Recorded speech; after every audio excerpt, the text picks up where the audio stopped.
right, everybody. Daniel Allison, the average dude, and I'm with Freddie at Bobcat. Good morning, Freddie at Bobcat. Happy Monday morning, average dude.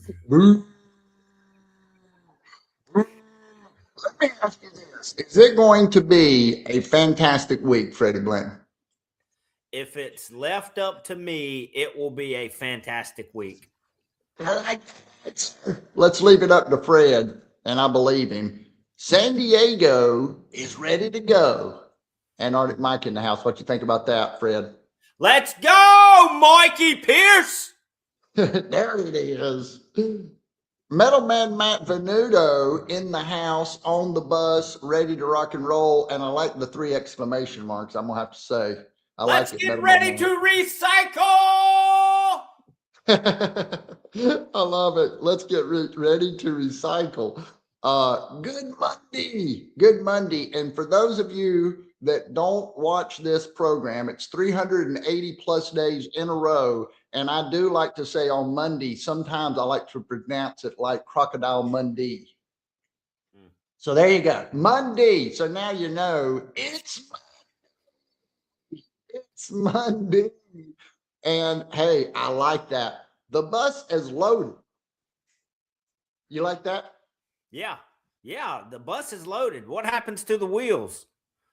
The wheels on the bus go round and round. Why do you think that the bus is loaded? Because sometimes on Monday morning, sometimes the bus don't have as many people on it. Why in the world would we have a lot of people today? There's something about this week that is going to change the trajectory of everyone's year. This is the week where it starts. We had the ice. We had the snow. This is the week where it's time to shoo. Hey, don't we need that? Thank you for saying that, Freddie. Amen. I'm going to amen that one. We've got to take moments. We've got to hold on to moments. This is the week. Everybody's going to turn it around. We've all got things that we need to turn around or turn up. Joe, maybe Joe. Hey, Joe's got 3 exclamation marks. But I will say this. Good morning, Joe. Great to see you on the bus.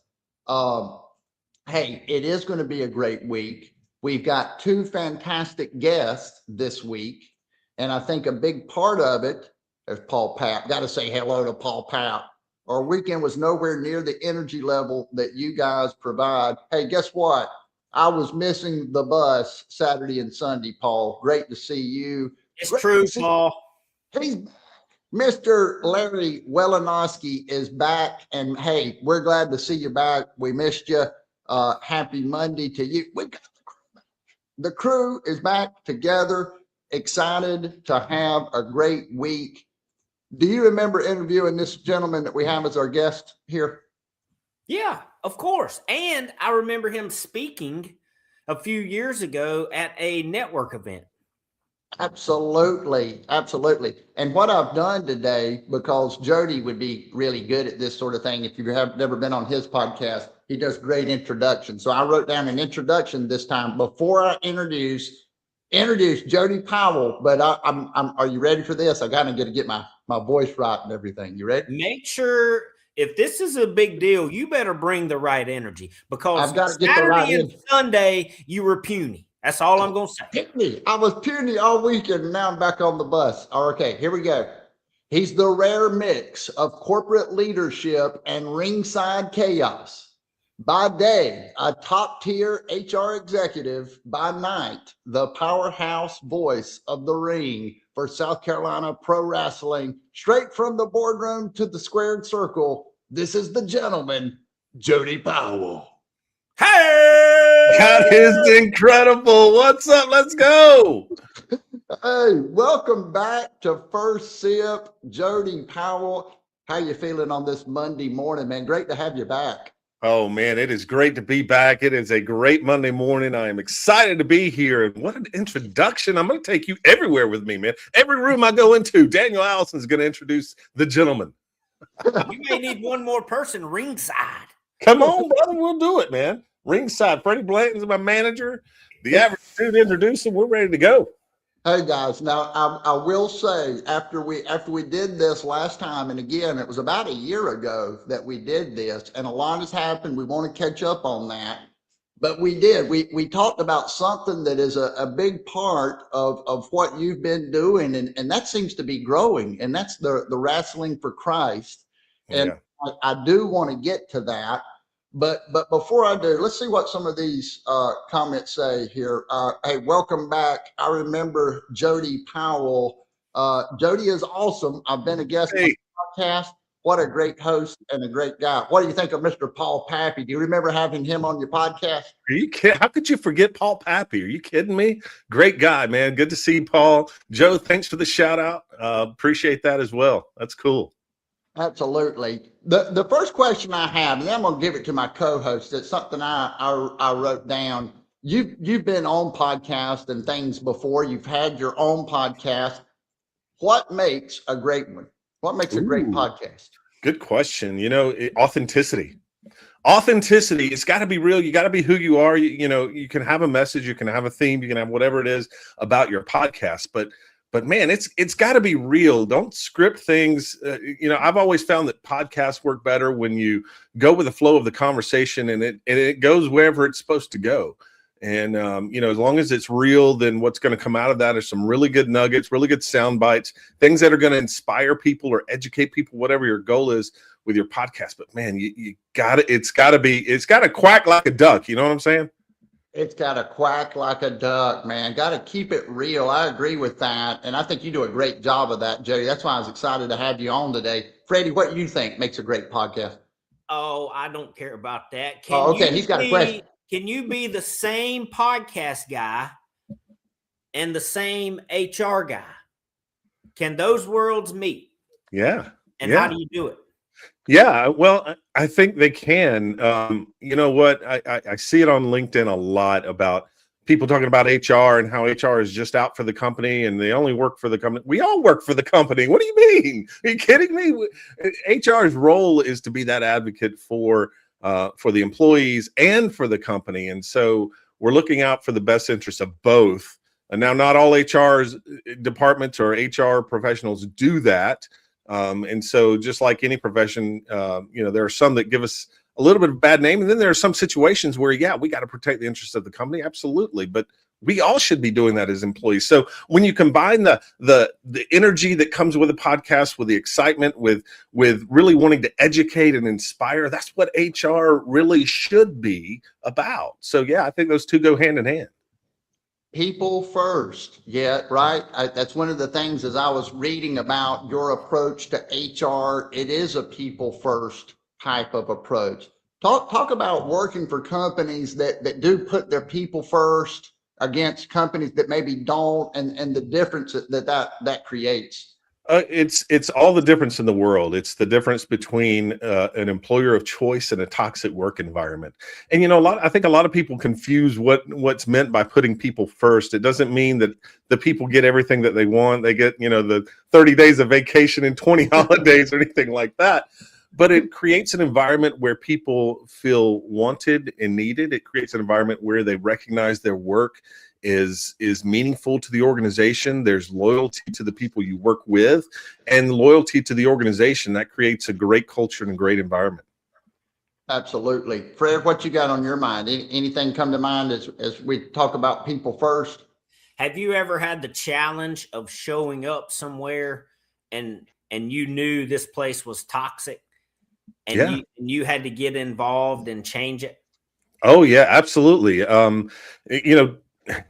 There are plenty of places that have a very good veneer, a very good facial expressions when you walk in the door and you think, everyone's smiling, but then you start digging in and recognize there's some toxicity. And a lot of times it just has to do with some insecurities of leaders. And I think everyone thinks leaders have everything put together. They've whether they've been fortunate in their career or they've worked hard for it, they feel like leaders have arrived. And, being in leadership is probably one of the biggest places that you go to fake it till you make it, because most leaders don't have it all together.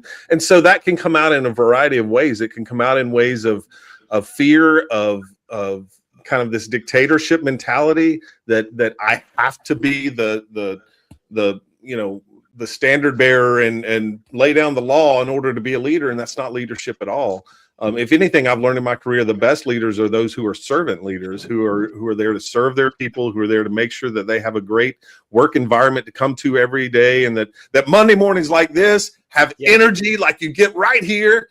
You gotta bring the energy, and you have to do so in a way that inspires people, and you can be a leader and not really know the job or feel like you know what you're doing. But if you come to work ready to inspire people to do their job, you can rely on them to do the work and then pass the credit out and hand the credit out as applicable, and you've become a great leader. Yeah, which is really our message from this show.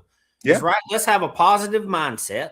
Let's have some good energy and always keep growing. That's it. Jody, I appreciate that whole discussion, because it's important. Sometimes we don't have that at work, and we've all been in work situations that is very difficult because you don't have that positive mindset. You don't have you got a bunch of energy vampires. And to your point about what leadership really is, sometimes it's small things, and it doesn't have to come from the top person. I remember working at a company that was a very negative culture, and I started walking around on my sales. I'm just one of the sales folks, but on my lunch break, I started walking around the building in lieu of everybody was gathered around complaining in this circle. Maybe some were smoking and things like that, right? Yeah. But just before you knew it, we had people walking and doing something positive. So I think that's a great thing. But I'm sure you've seen that little thing. Freddie looks like he's lighting up right now. I got a black and strong. Hey, that must be why you run so slow on Saturday mornings. Whoa! Shots fired. God, wow. We're gonna be talking about wrestling later. I had to get I'm just glad you were able to do that. Hey, it just came out. I don't know. I've been around you too long, So, but I'm sure you've seen that little things you notice people, Jody. That's one of the things I've noticed about you. But you notice people and lifting them up, and it can really change their day, can it? Oh, absolutely, it can. I mean, this cheapest thing you can do, or the most inexpensive thing you can do, is smile at someone. All it takes is a little use of your facial muscles. I think a lot of people, particularly in leadership, kind of shy away from those recognitions or those small things because they just don't know what to do. And also we're kind of in an environment where you have to be really careful what you say and what you do. And so, it really has to be an intentional thing. To recognize someone's work and their effort, the fact that they've overcome something, maybe they've overcome something in their personal lives, that just requires a pat on the back and to say, hey, I see you, I see you, I see you show up, I see you put in 100%, and I want you to know that I recognize that. And just a word of confidence. You don't have to buy them something, you don't have to give them something. Just a little encouragement, a little attaboy goes a long way for someone. That in and of itself will inspire someone, will create some loyalty, not only to the organization, but to you as a leader. Because everybody says people don't quit organizations, they quit their leader. I think that's true a lot of the times. And so as leaders, you can do something about that. You can have that word of encouragement. You can gift wrap feedback. I love to use that phrase, gift wrap feedback, because feedback should be a gift. It should be something that you're doing, and that person receiving that recognizes that you're doing that in a way to help them get better, not in a way that tears them down or punishes them. So those are the things you can do as a leader. I think little things to make it better. That's one of those nuggets. Gift wrap feedback. Yeah. A lot of times people are giving feedback. I feel like just because hey, I'm going to give feedback. It's more for them. It's more about what I'm saying than the gift you're giving. Wow, that's a good one, Jody. Fred, you got any questions, or should I segue to this next topic? Let's move on. Okay. You've got to, so we've talked a little HR, we've talked a lot of people. I want to know the first thing that comes to your mind, and I'm sure you've seen it many, many times, but first thing that comes to your mind when you see this word. Toastmasters. Oh, fantastic organization. And the first thing that comes to my mind is improvement. And self-improvement. I love Toastmasters, and a lot of people think they want to go to Toastmasters because they want to become a better communicator or a better speaker. But Toastmasters actually helps you become a better leader, because not only are you speaking, not only are you preparing to speak, not only do you get to do improv speak, but in parts of the meeting, you get to have a role where you're organizing things, or you're setting the stage, or maybe you're actually writing down feedback. And so you're actually improving yourself overall in terms of leadership. It's not just about speaking, although that is the main driver. And anyone can be an incredible speaker, and Toastmasters is the way to do that. And Jody has used Toastmasters to kind of get into bigger rooms, different, I say bigger rooms, you were the Toastmasters champion, but a different format other than Toastmasters. And I was curious, you're a Toastmasters champion, but you've also done keynotes. What's more pressure? Which one do you like doing more, Jody? Is there a difference? Yeah, there's a little bit of difference. If someone's inviting you to a conference or an organization and they're paying you to come and bring a message, there's a little bit more added pressure to that. But that's a different kind of pressure, and one that I think pressure in all circumstances starts here, right? We put most of the pressure on ourselves. We allow ourselves to either thrive in a moment or allow the moment to be bigger than we are. And all of that is controllable. All of that is you're able to really determine the outcome of that, and it starts up in your head. So the thrill and the pressure of competition, I've made it through to a national stage with Toastmasters. They do an incredible job with their competition, and it just absolutely is a different kind of pressure that you can put on yourself. But like all pressure moments, there are things that you do to control. You either shine in that moment, or you allow the moment to consume you. And really the choice is up to you which one you allow to happen. Fred, any questions for Jody about his public speaking?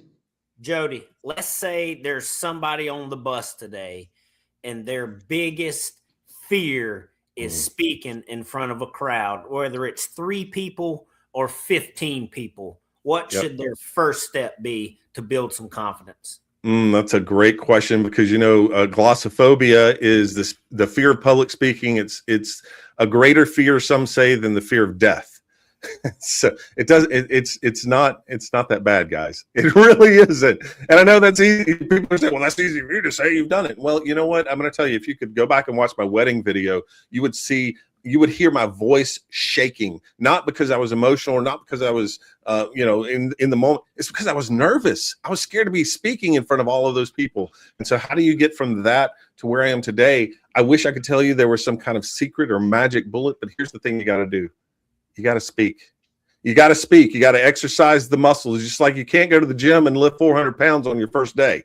You got to start small. Toastmasters is a great place to do that. Getting together with your tribe, get your group together with the people that speak truth into your life, not the people that cheer you on, but get together with them and share something, 5 minutes of something, prepare a speech, do some improv exercises. It's a great party game to sit around and come up with improv ideas and start building off of one another. And then all of a sudden what you realize that you're doing is that you're exercising that muscle of speaking, and you're having fun while you're doing it. Toastmasters, though, is a great place to start. Yeah. Thank you. Absolutely. Towing the water, like that first speech, that first icebreaker speech. The minute, I've never seen anyone do their first 5-minute icebreaker Toastmaster speech and not be happy as they've been in a long time. 100%. They have overcome exactly what we're talking about. So we've got to get that first one done. Wouldn't you agree, Jody? Oh, 100%. And you'll feel incredible about it. And if you're gonna give a speech, whether you're in Toastmasters or not, if you're gonna do something to really step out and want to do that in front of people, Pick a topic that you are very familiar with. Toastmasters encourage your icebreaker speech to be about you. Tell us a little bit about you. No one knows you better than you. And so you want to pick a topic that you feel like you're the expert at, because audiences come to hear you, not to hear you fail. They come to hear you and be informed by you based on what you know. So pick something that feels very familiar to you, something you've had conversations about, and then just tweak it a little bit, turn it into a speech, and there you go. It's as simple as that. I love it. I love that. Let me ask you this. There was I've got a note here that says to ask you about your wedding tape. So you said something about the wedding tape, and now I've got to ask you, if I wanted to watch that wedding tape, would it even be possible, Jody?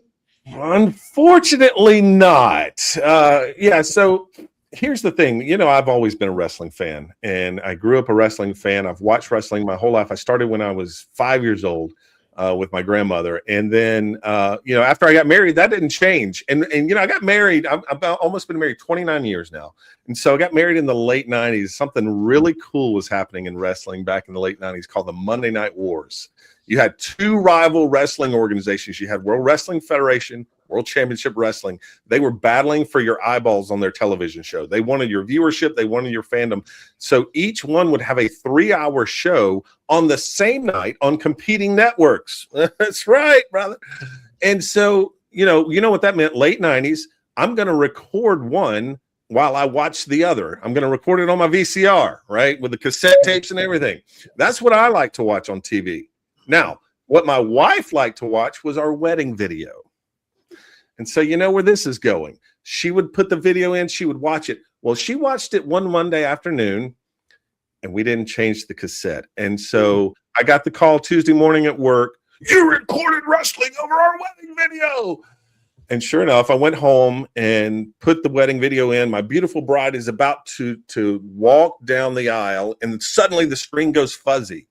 And when it clears up, it was the Nature Boy Ric Flair walking down that aisle, baby. Woo! I recorded over the entire wedding. And here's the thing, guys. We were broke when we got married, right? So we didn't upgrade the photographer package to let them video it. I got my brother's father-in-law to record the wedding because he had a camcorder, and he did great. Here's the problem. That was the only copy.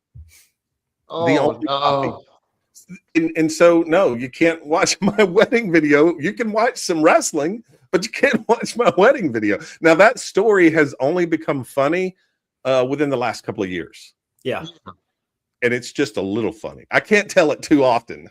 How often would she watch the wedding video? Oh, like almost every day. Like, she loved to relive it and review it. And this was early in our, I mean, we were maybe 6 months in. You know? Oh, yeah. Wow. Yeah, y'all were in the honeymoon phase. And well, not after that we weren't.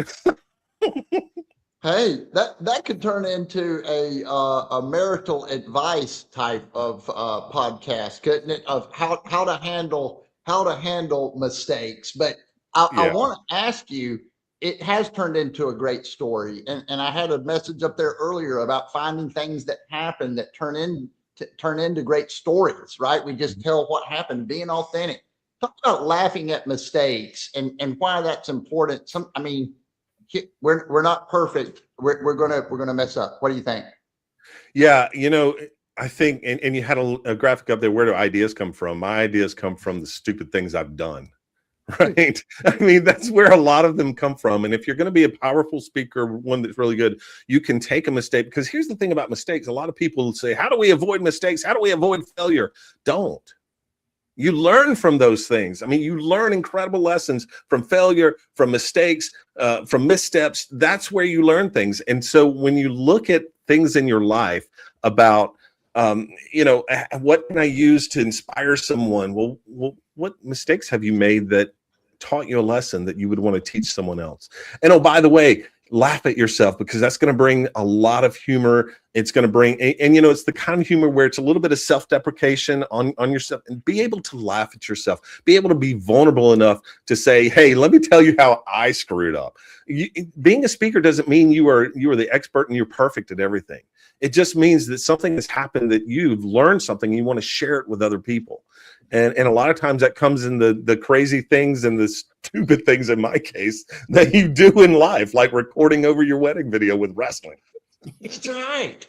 Freddie, what do you think about laughing at your mistakes, Fred? Well, I have two kids that are involved in athletics, and when they get down on themselves, I've got so many mess up stories, relating to basketball. I had a coach take me out of the game one time and set me down and look at me and say, "You do realize you're not on the blue team, don't you? Because you keep throwing them the ball."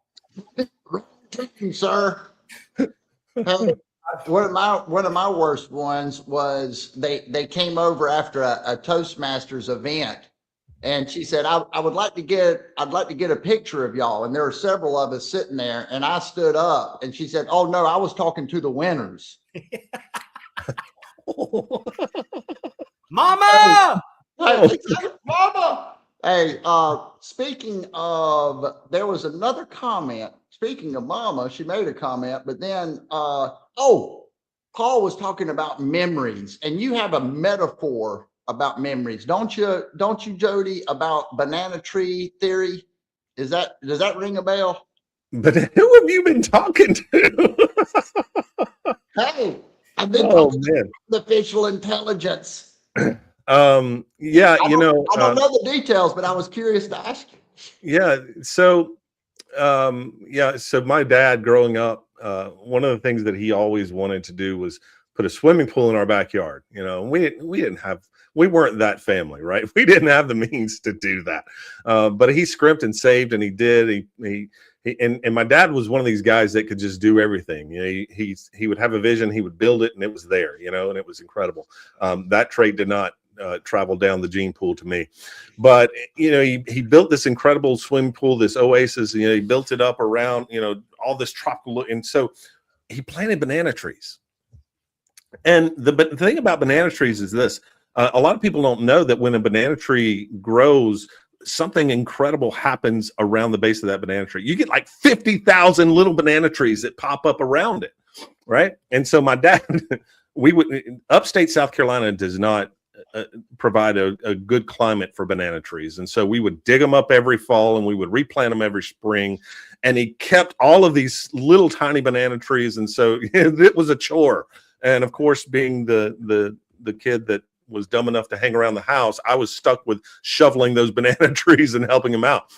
But it's incredible. As I was saying, I lost my dad last April to ALS, and as I was actually eulogizing him, the idea of memories. How do you get through something like that? And it's the memories that you create. It's the moments you create with people that help kind of carry you through that. And with that, I mean, it's like the banana tree. The banana tree growing strong and mature is like a memory. Once you have that one memory, other little memories start popping up and start growing within. And so one memory leads to another memory, leads to another memory. And suddenly you're just flooded with all of this comfort and joy and happiness, because these memories have just filled your heart with so many incredible things about whoever you're remembering. And in my case, it was my dad. And, I hated those banana trees. I still to this day hate banana trees. But I love the memories that pop up every time I think of something. I'll think of things that lead to memories that I haven't thought of in years. And it's incredible. I'm so glad that I asked that. I'm so glad that I came across that little nugget, because I think that's fantastic. And it makes me think, you tell these stories, and I remember the first time I heard you speak, I think you told a story about a car that your dad had that was maybe a big yellow car. It was a big bright colored car. Yeah. It was a big green 1972 Chevy Impala. Yeah, it was a big green. But Jody, the way that you tell stories, I have this memory of this car. I couldn't remember the details, but I remembered, and I think he had his tie on, and you painted the picture of that event, and that's what great storytelling is all about, isn't it? It is. It's being able to create that vision and to transport someone from where they're sitting in their mind to actually being in the story. And so, and it's as simple as details. And here's the thing, you don't have to remember all of the details exactly, fill them in. I heard a speaker tell a story about when they stayed, when they were booked to speak in Las Vegas, and there was a mix up in the booking and they had to stay off the strip, not in a great place, right? And when he tells this story, he says, we got checked in. It was on the second floor. It was room 302. We walked in, and he begins telling this incredible story. I'm like, was it really 302? He's like, I don't know. I don't remember the room number, but in my mind, I was transported to this little seedy hotel, and I see 302 on the door, and it helps plant that seed, and it helps you remember that story. Oh, I love that. And speaking of somebody that speaks, and we're gonna land this plane, but this has been absolutely fantastic. Dropping yourself into the story yourself, like remembering something that takes you into that scene. Because I talk about one, but it was field day, Fred, back at Bowling Springs Elementary School. But I drop in, and we've all done field day, and I remember what it was like that day, and seeing all the kids and the ropes pulled out and the chalk lines, and you basically say what it is that you're seeing in your own head. But hey, this has been a great conversation. Thanks for catching up with us, Jody Powell. What would you like to tell folks you've got going on, or where they can find you? Yeah, hey, check it out on Abundant Television is a streaming Christian television network. Wednesday night, I've got a new show on there. It's called Men Like Us. Wednesday night at 8:00. It's just four guys sitting around talking about life and talking about the struggles that men have. There is a female version of the show. It's called Salted, so you're going to want to check that out too, ladies. But for guys, Wednesday night, it's the third Wednesday of every month, 8 p.m. Abundant TV can be found on Roku, Amazon Fire Stick, Apple TV. You can download it on your device. Check it out. It's a great opportunity to just hear men talk about stuff that men struggle with. Men Like Us. That sounds like a fantastic program. Freddie Blanton, my co-host, gets the final thought on this Monday. Man, so we've talked about wrestling. We've talked about speaking. We've talked about being comfortable. So here's the deal. Feel the fear and do it anyway. See you tomorrow. Let's roll.